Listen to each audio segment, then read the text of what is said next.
I'm Kendra Cook, your host for the DCTV Daily News program out of Dove Creek, Colorado.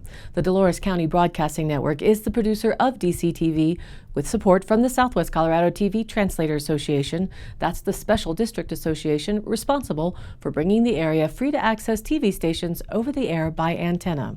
This is a community TV station. If there is a news story or event information you would like to share, you can call us at 970-677-4119. If you're a business or organization, we welcome you to find out more about sponsorship opportunities for banners or video segments run on the channel. This is the Monday program for March 31st, 2020, DCTV Daily News. If you have a household with children who are now back in school without being back to school, you're well aware that this abrupt transition to home-based schooling takes quite a lot of time and effort on the part of the supporting family. Hang in there. There is support to help you get through this. The school is working on resolving any and all issues you might be facing. The Colorado Sun shared a report on what the state of Colorado is doing during this homeschool order to complete the year, with a photo of Valerie Mosley. They write that school districts in Colorado will not have to meet minimum days or hours of instruction this school year. That's a key piece of guidance that the Colorado Department of Education provided to state superintendents late last week as they navigate new realities in the face of closures to slow the spread of coronavirus. Quote, "This is a completely unprecedented situation," said Katie Antz, Colorado's Commissioner of Education. "We don't think all of those data collections should be the focus right now. That means school districts won't have to make up for lost time with additional days of school this summer. Instead," she said, "districts should be focusing on ways to engage all students with some way to continue learning." The guidance comes as districts around the state are grappling with how to handle remote learning, including in communities with limited internet access or even cell phone service. The Colorado Department of Education earlier this month waived state testing requirements and said it would temporarily stop tracking low-performing districts that might otherwise face state intervention. District leaders say they are grateful for the guidance and flexibility, though many say they still need more clarity on certain issues, particularly graduation requirements for both this and next year's seniors, on teacher evaluation requirements, and around serving students with special needs. All of these matters involve state and federal law. Susana Cordova, superintendent of Denver Public Schools, the state's largest district, said there's a bit of a paradox in the relationship between the state and districts. Quote, "There is hope for concrete guidance, but also hope that the concrete guidance is flexible," she said. "People want to feel comfortable that they're doing the right thing, and it's uncomfortable because what that will look like will be different for different kids." Usually, Colorado districts have to offer a minimum of 160 days of instructional time every school year. But statewide, school buildings are closed until at least April 17th, and even as some districts have rolled out plans to keep students learning from home, leaders have struggled with giving teachers and students flexibility while also tracking how much time students are engaged in learning. Now, instead, all districts must do is submit to the Colorado Department of Education a letter that has been shared with the community, which explains the district's plan to continue learning. State officials are encouraging districts to be creative, including pointing out that continuing learning does not have to be through online methods and can still involve take-home paper packets. But in keeping with Colorado's local control philosophy, the state will not issue rules around what has to be in those remote learning plans. District leaders' interest in more guidance around special education is related to their liability. The State Board of Education held a special meeting last Friday indicating it is still in phase 1 of these transitions. There will be a phase 2 set of decisions that will have to happen as well. Those decisions will happen once they have a better understanding of when this situation will end. As the governor has said before, it's likely school buildings will be closed the remainder of the school year, which is challenging for our seniors graduating in 2020, as the repercussions of an expected end of high school transition is looking nothing like what the traditional past has seen. DCTV will bring you more updates from the local Dove Creek schools in tomorrow's broadcast. And now, let's take a look at our local weather. Today, sunny with a high near 57 degrees. South-southwest winds at 5 to 15 miles an hour. Tonight, mostly clear and a low around 36. South-southeast winds at 5 to 15 miles an hour. For Wednesday, looking for another sunny day for April 1st. Don't be fooled, with a high near 61 degrees, breezy, and a southeast wind at 10 to 15 miles an hour, becoming southwest 15 to 20 miles an hour in the afternoon. And be careful, as those winds could gust as high as 30 miles an hour. For Wednesday night, we're looking at partly cloudy skies and a low around 37, breezy with a south-southwest wind 10 to 20 miles an hour. Looking to Thursday, a slight 20% chance of rain and snow showers in the morning, then a slight chance of rain showers throughout the day. Mostly sunny, however, with a high near 57 degrees and still breezy with a south wind 15 to 25 miles an hour, becoming west by the afternoon. And on Thursday afternoon, the wind could gust to 35 miles an hour. For Thursday night, partly cloudy and a low around 27. For Friday, another sunny April day with a high near 53 degrees. Friday night, mostly cloudy and a low to 32. And the weekend right now is looking to be a great spring day, set of days. Getting out for exercise or cleaning the garden might just be a good idea. I don't know about putting out any plants just yet. We do have a late June date for our last frost. We'll see about that, but at least you can get started on some things. Saturday, we have a mostly sunny day and a high near 59 degrees.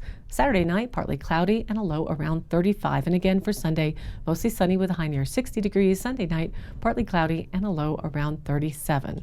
So the last day of March is finally here, and we head into another month of stay-at-home time. Stay healthy and use common sense out there. Be sure to wash your hands frequently. And now, back to the news. The Sheriff's Roundup for the week of March 23rd through the 29th, 2020 for Dolores County. Sheriff Don Wilson and the Dolores County Sheriff's Office would like to remind all Dolores County residents and those that enter into our county that there is a shelter-in-place order, aka stay at home, due to COVID-19 or coronavirus. This order was issued by Governor Polis for the state of Colorado. Please understand that this order does not mean that if you are out in the town or county that you will be arrested. We are not arresting anyone unless we have probable cause of a criminal action or arrestable offense has taken place. The Dolores County Sheriff's Office continues to answer calls for service. However, you may see us conducting business a little different these days in light of COVID-19. We are asking for everyone to follow the shelter-in-place order and practice good hand hygiene and social distancing. We are also asking our local businesses to follow the social distancing guidelines published by the CDC. In this uncertain time, we know that people are struggling, but know that as a community, we can all pull through this together. If you know of someone struggling and you are not sure how to help them, please do not hesitate to contact our office at 970-677-2257. If we are not the right person to contact, then we will put you in contact with the correct person to assist with what may be needed.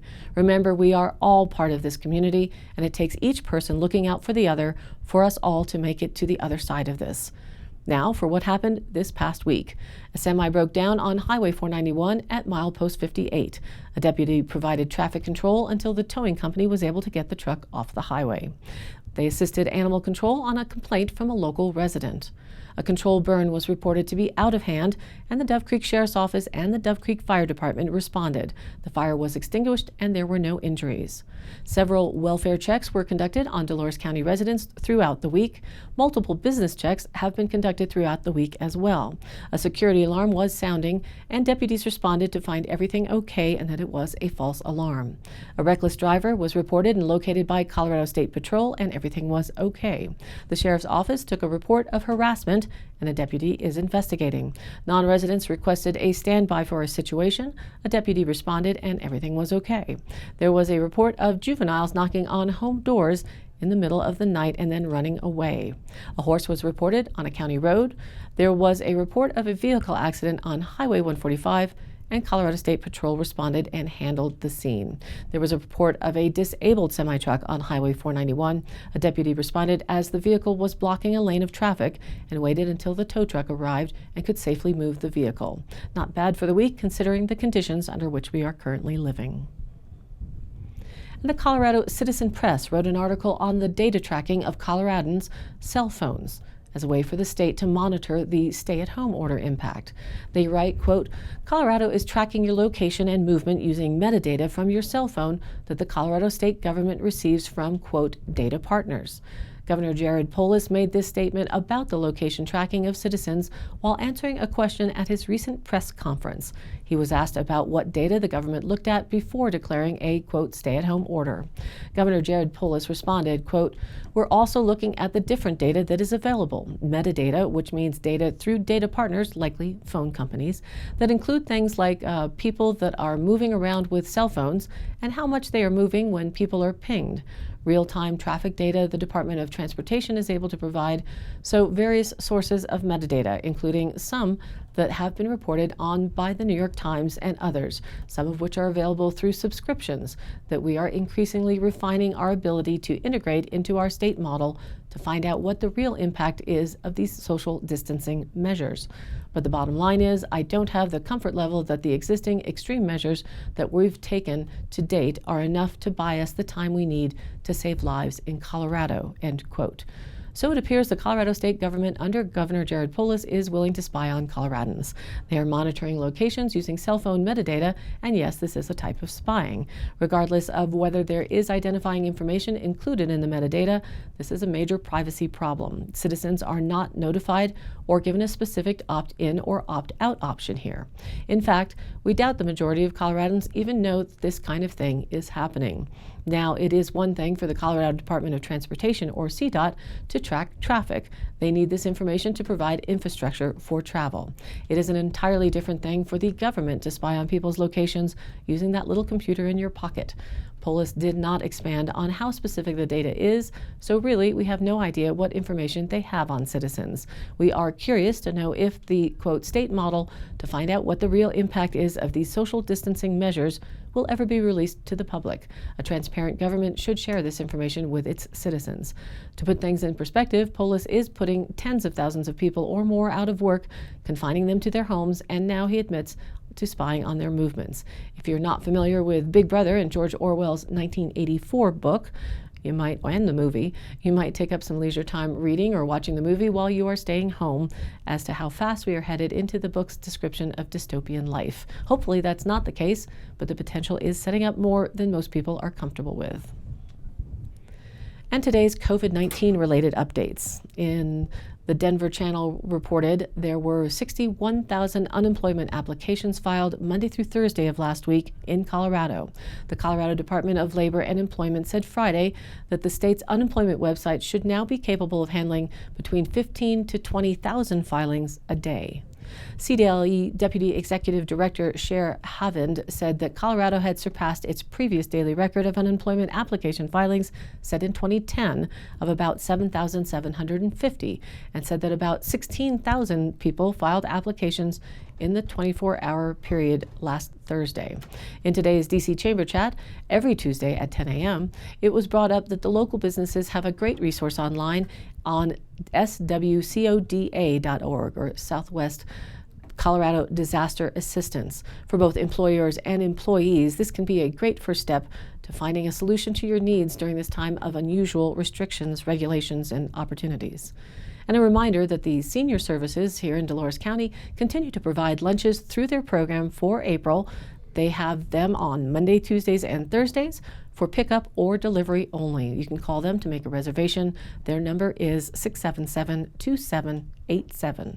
And if anyone in the community is in need of food distribution through the Dove Creek Care and Share, you can call 970-739-0005 or 0006, and arrangements can be made for a drop-off. We need to keep our community strong through this troubling time. That means helping to sustain our local businesses, coming up with creative ways to keep everyone mentally, physically, and economically stable, taking a deep breath and not panicking, but taking deliberate and actionable steps towards a brighter future on the other end of all of this. I know we can do this. Stronger together, Dolores County. Keep calm and carry on, as they say.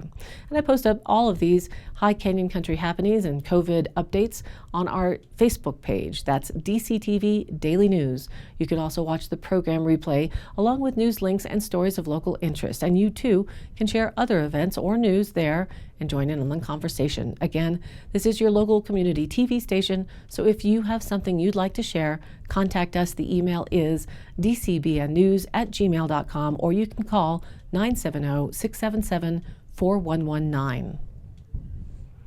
Thank you for tuning in to DCTV Daily News. Programs are broadcast Monday through Friday with replays online on our YouTube channel and our DCTV Daily News page on Facebook. If you like the program, please do like and follow us on Facebook and share it with your friends and family.